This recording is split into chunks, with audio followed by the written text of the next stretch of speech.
అప్పుల బాధలు వెంటాడుతున్నాయా? అయితే 6JVR వారి జాతిరత్నాలు ధరించండి. హాయ్ హలో నమస్తే, వెల్కమ్ టు అవర్ ఛానల్ మనం టీవీ. నేను మీ శాన్వి. ఈరోజు మనతో పాటు మన స్టూడియోలో ఉన్నారు సీనియర్ జర్నలిస్ట్ తిరుపతి గారు. మరి ఆయనతో మాట్లాడదాం. హాయ్ తిరుపతి గారు. మరి ఈరోజు చూసుకుంటే భువనగిరి ప్రభుత్వ పాఠశాలలో ఒక విషాద సంఘటన చోటు చేసుకుంది. అక్కడ నియర్లీ ఒక 18 to 23 మెంబర్స్ పిల్లలకి ఫుడ్ పాయిజన్ అయిందని, అందులో ఒక బాలుడు కూడా చనిపోయాడు, బాలుడు ఆర్ బాలిక చనిపోయారని చెప్పేసి వినిపిస్తుంది. మీరు కూడా హాస్పిటల్కి వెళ్ళిన విషయం అనేది మాకు తెలిసింది. సో ఏం జరిగింది అసలు? సో యాక్చువల్లీ ఫుడ్ పాయిజన్ అయ్యి 2 days అవుతుంది. అక్కడ భువనగిరి ప్రభుత్వ పాఠశాలలో 700 మంది విద్యార్థులు ఉంటారు. ఓకే. సో ఇప్పుడే కాదు, గతంలో కేసీఆర్ అధికారంలో ఉన్న కూడా సేమ్ సీన్.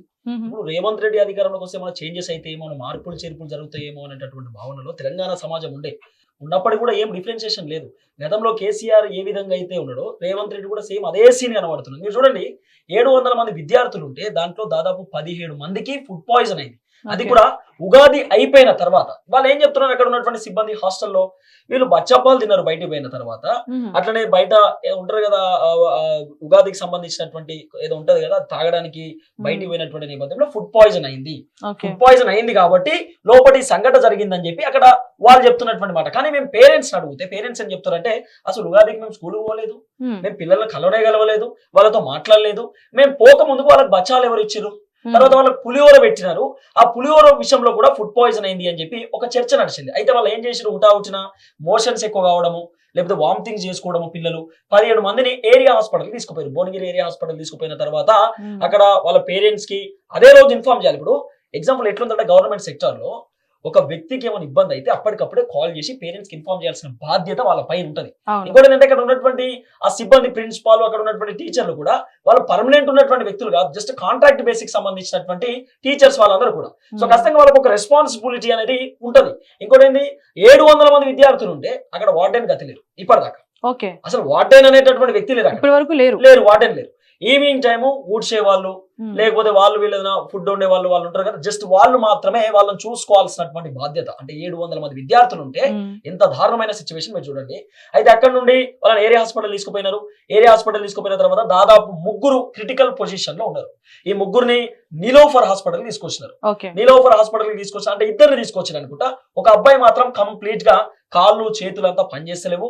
ఇంకోటి శ్వాస తీసుకునేటటువంటి పరిస్థితి కూడా లేదు. ప్రశాంత్ అని చెప్పి నిన్న పాపం అబ్బాయి ప్రాణం కోల్పోయింది. ఈ రోజు మార్నింగ్ కూడా మనం టీవీ బృందంతో మేము పోయేటటువంటి ప్రయత్నం కూడా చేసినాం.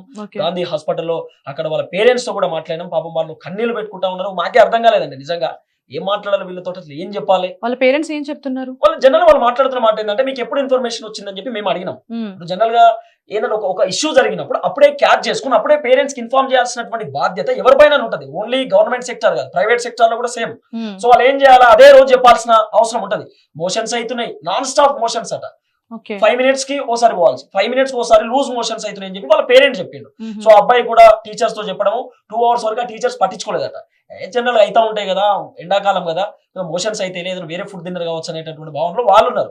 తర్వాత 1 day అయిపోయిన తర్వాత మార్నింగ్ ఎగ్జాక్ట్లీ 12 o'clock కాల్ చేసి, మధ్యాహ్నం మీ అబ్బాయికి హెల్త్ బాగాలేదు, మీరు వచ్చి తీసుకెళ్ళండి అని చెప్పి వాళ్ళు కాల్ చేసిరట. హెల్త్ బాగాలేదు మీన్స్ మోషన్స్ అవుతున్నాయి అని చెప్పి. అక్కడికే ఆ అబ్బాయి ఆల్రెడీ కంప్లీట్ గా, ఆయనకు చేతులు పనిచేస్తలేవు, కాళ్ళు పనిచేస్తలేవు, మాట్లాడే పొజిషన్ లేదు, చెమటలు వస్తున్నాయి, ఏం చేయాలో అర్థం కాని సిచ్యువేషన్ లో అబ్బాయి ఉంటే పేరెంట్ ఏం చేసిండు, ఆయన ఇక్కడ దూరం ఉన్నటువంటి పరిస్థితులలో, ఎందుకంటే భువనగిరి నుండి వాళ్ళు చాలా దూరం అంటారు, వేరే దగ్గర నుండి వస్తూ ఉంటారు కాబట్టి, వాళ్ళు భువనగిరి ప్రాంతంలో ఉన్నటువంటి వాళ్ళ బామ్మర్దిని అంటే వాళ్ళ సతీమణి వల్ల అన్నయ్యను తమ్ముడిని అక్కడ పంపించే ప్రయత్నం చేసిండు. పోయినటువంటి నేపథ్యంలోనే అబ్బాయి కంప్లీట్ గా బాడీ అంతా బ్రేక్ డౌన్ అయిపోయింది. కంప్లీట్ లేదు, ఇక మొత్తం బీపీ డౌన్ అయిపోయింది. ఆ హార్ట్ కూడా కొట్టుకునేటటువంటి సిచ్యువేషన్ లేదు. అక్కడ నుండి డైరెక్ట్ ఆయనను రెయిన్బో హాస్పిటల్ తీసుకొచ్చినారు. రెయిన్బో కాదు, ఫస్ట్ బోడుపల్లికి తీసుకొచ్చినారు. అంటే బోడుపల్లిలో ఒక చిన్న హాస్పిటల్ అడ్మిట్ చేస్తే అక్కడ డాక్టర్ చెప్పారట, మీరు ఎమర్జెన్సీ వార్డుకి వెళ్ళండి, అంటే పెద్ద ఆసుపత్రికి వెళ్ళండి, ఇక్కడ బతికే పరిస్థితి లేదు, ఎందుకంటే హార్ట్ కూడా కొట్టుకునేటటువంటి సిచ్యువేషన్ లేదని చెప్పి అక్కడ నుండి డైరెక్ట్ రెయిన్బో హాస్పిటల్ వాళ్ళ పేరెంట్స్ తీసుకొచ్చారు. రెయిన్బో హాస్పిటల్ తీసుకొచ్చినాక డాక్టర్స్ చెప్పారట, హార్ట్ కొట్టుకుంటలేదు, అట్లనే హార్ట్ బీటింగ్ తో పాటు ఇదేదైతే బీపీకి సంబంధించి అవన్నీ కూడా ఏం రన్ అయితే లేవు, మనం ఖచ్చితంగా వెంటిలేటర్ పెట్టాల్సిన అవసరం ఉంటుంది. అంటే నా దగ్గర డబ్బులు లేని సిచ్యువేషన్ లో అయినా సరే, నాకు ఉన్నటువంటి ఎకరం భూమిని అమ్ముకుంటా మీరు ఎట్టి పరిస్థితులలో కంటిన్యూ చేయండి ట్రీట్మెంట్ అని వాళ్ళ నాన్న కూడా చెప్పే ప్రయత్నం చేసి అక్కడ ఉన్నటువంటి స్థానిక ఎమ్మెల్యే భువనగిరి ఎమ్మెల్యే కూడా వచ్చే ప్రయత్నం చేసిరు. భువనగిరి ఎమ్మెల్యే మాట్లాడిరట, హాస్పిటల్ కూడా వచ్చిరట, వచ్చి భరోసా నింపిరట. భువనగిరి ఎమ్మెల్యే వాళ్ళ కుమార్తె ఆమె కూడా వచ్చి, కీర్తి అనుకుంటా ఆమె పేరు, ఆమె వచ్చి అక్కడ మాట్లాడే ప్రయత్నం చేసింది. ఆర్థికంగా మేము హెల్ప్ చేస్తాం, మీరు ఇబ్బంది పడకండి అని చెప్పి భరోసా కూడా నింపిరు అనేటటువంటి ఒక వార్త కూడా వినబడ్డది. వాళ్ళ నాన్న కూడా చెప్పిండు.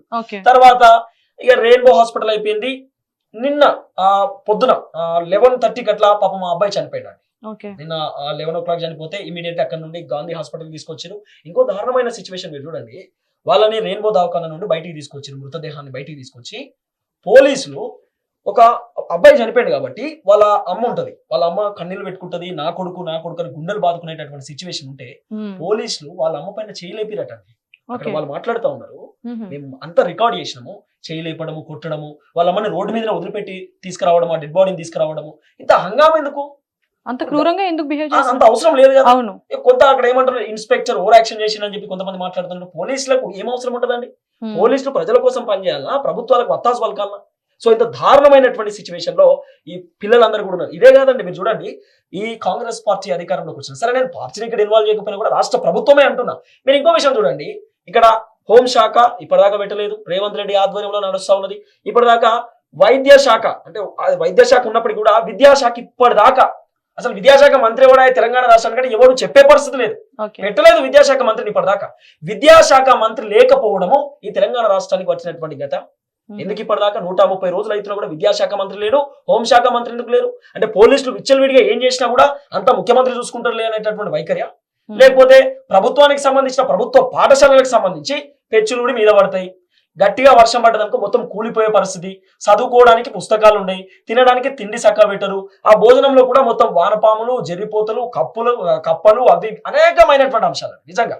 ఎందుకంటే ఈరోజు ప్రభుత్వ పాఠశాలలో విద్యార్థులు చదువుకోవాలంటే వాళ్ళకి ఏం చేయాలో అర్థం కాని సిచ్యువేషన్. చాలా మంది మీరు చూడండి, పల్లెటూర్లలో చాలా మంది వాళ్ళు ప్రైవేట్ స్కూల్లో పంపించలేక, ఆర్థిక పరిస్థితి బాగుండక వాళ్ళని గవర్నమెంట్ హాస్టల్లో వేసేటటువంటి సిచ్యువేషన్ ఉంటుంది.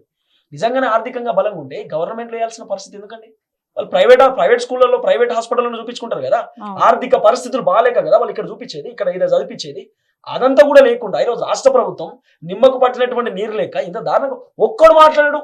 ఇప్పుడు కాంగ్రెస్ పార్టీ వచ్చాక 6 గ్యారెంటీలను చాలా స్కీములు తీసుకొచ్చారు. ఈ ఇష్యూ, ఈ ఫుడ్ పాయిజన్ ఇష్యూ అనేది ఇప్పుడు కాంగ్రెస్ పార్టీ వచ్చినప్పుడే కాదు, అంతకు ముందు నుంచి కూడా ఉండింది.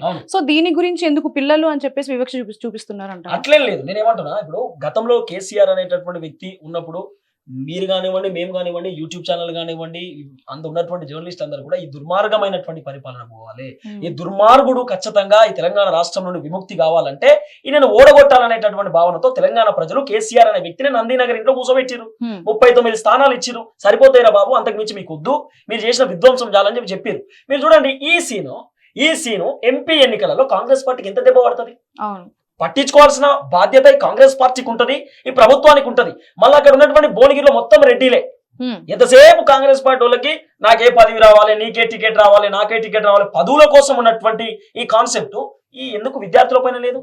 భావితరాలకు ఉపయోగపడేటటువంటి విద్యార్థులు కదా. పాపం 12 సంవత్సరాలండి ఆ ప్రశాంత్ అనేటటువంటి ఒక చిన్న బిడ్డ ఏం చూసిండని ఆయన లైఫ్ లో, ఆయన ఎంత కోల్పోయింది ఈ రోజు.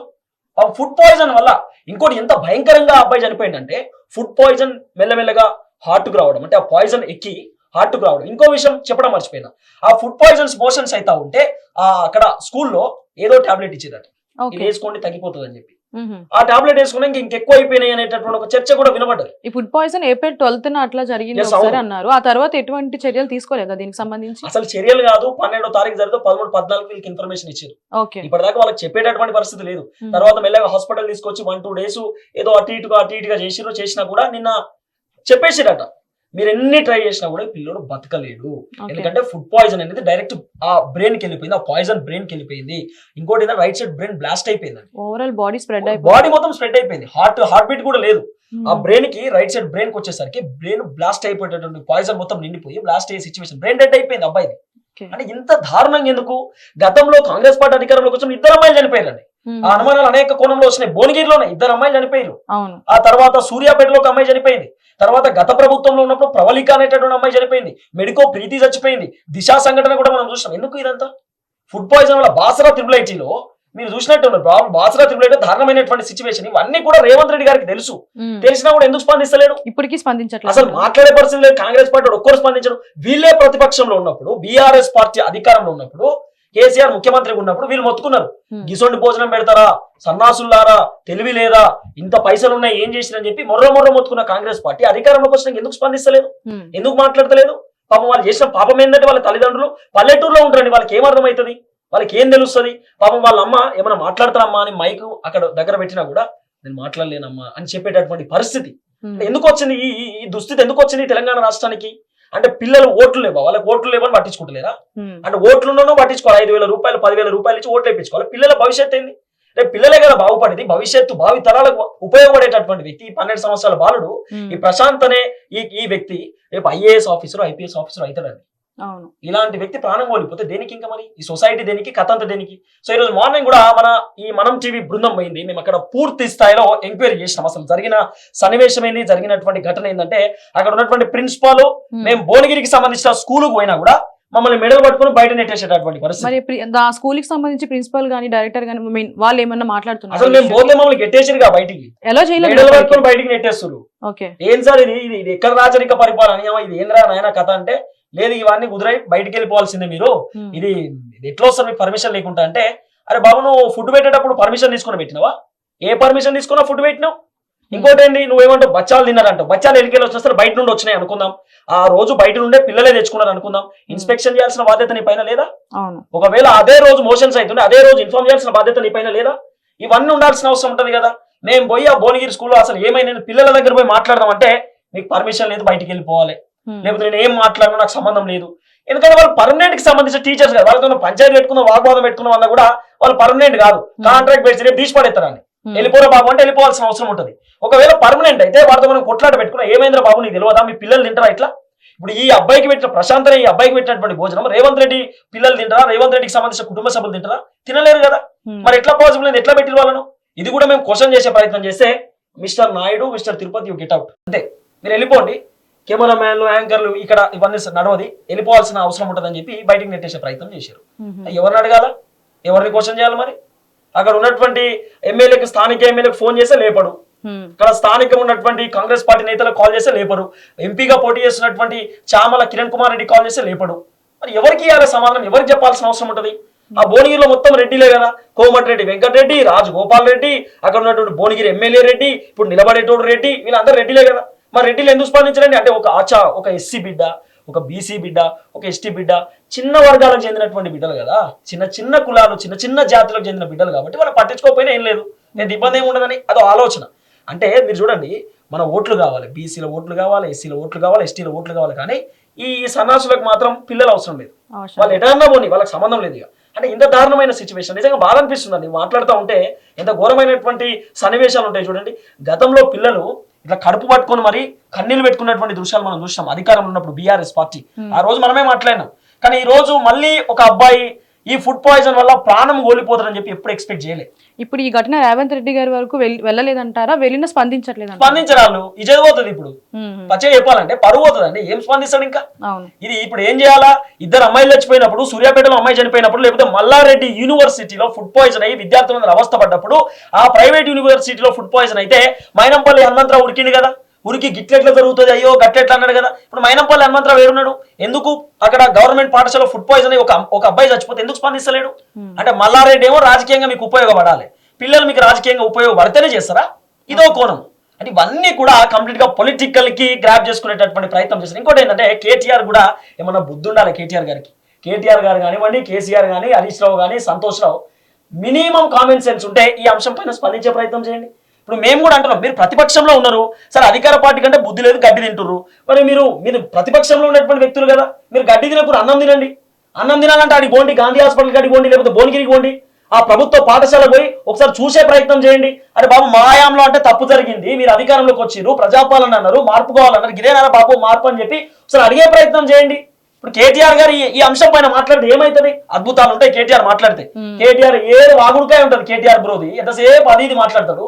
కేటీఆర్ బ్రో ఇడికి పోయే ప్రయత్నం చేయి, ఇడికి పోయి మాట్లాడు ఒకసారి, ఎందుకు చచ్చిపోయిన అబ్బాయి చెప్పే ప్రయత్నం చేయి. ఇంకోటి, కాంగ్రెస్ పార్టీ నేతలు వచ్చారు అక్కడికి, వచ్చి మీకు 15 లక్షలు ఇస్తాం, మీకు ఒక ప్రభుత్వ ఉద్యోగం ఇస్తాం, ఈ ఇష్యూని డైవర్ట్ చేద్దాం, ఈ ఇష్యూని వదిలేయండి అంటే పాపం ఏందండి, ఒక మనిషి చచ్చిపోతే 15 లక్షలు ఇస్తారు. అంతేగాని రెస్పాన్సిబిలిటీగా తీసుకొని ఏముండదు, దాన్ని మార్చే ఏముండదు. ప్రయత్నం అయితే చేస్తున్నాను ఏమి చేయలేదు. మీరు చూడండి, ఈ ఇష్యూ మనం మాట్లాడుతున్నాం కదా, రేపు పొద్దున ఎవడు మాట్లాడే ఇష్యూ అయిపోతుంది, ఆ ఇష్యూ అయిపోతుంది 2-3 రోజులు మాట్లాడి అంతే. ఆ ఇష్యూని మీరు చూడండి, ప్రవళిక అని చెప్పి ఒక అమ్మాయి చనిపోయింది. ఆమె నాకు ఎగ్జామ్స్ కు సంబంధించిన విషయంలో మాకు రద్దయితా ఉన్నాయి, పరీక్షలు రద్దయితా ఉన్నాయి, ఉద్యోగాలు ఇస్తలేరు, జాబ్ నోటిఫికేషన్ లేదని చెప్పి ఆ అమ్మాయి ఆత్మహత్య చేసుకుని చచ్చిపోతే కేటీఆర్ ఏం చేసిండు, ఒక ఛానల్లో కూర్చొని ఆమె క్యారెక్టర్ ని దెబ్బతీసే విధంగా ట్విట్టర్ లో పెట్టిండు.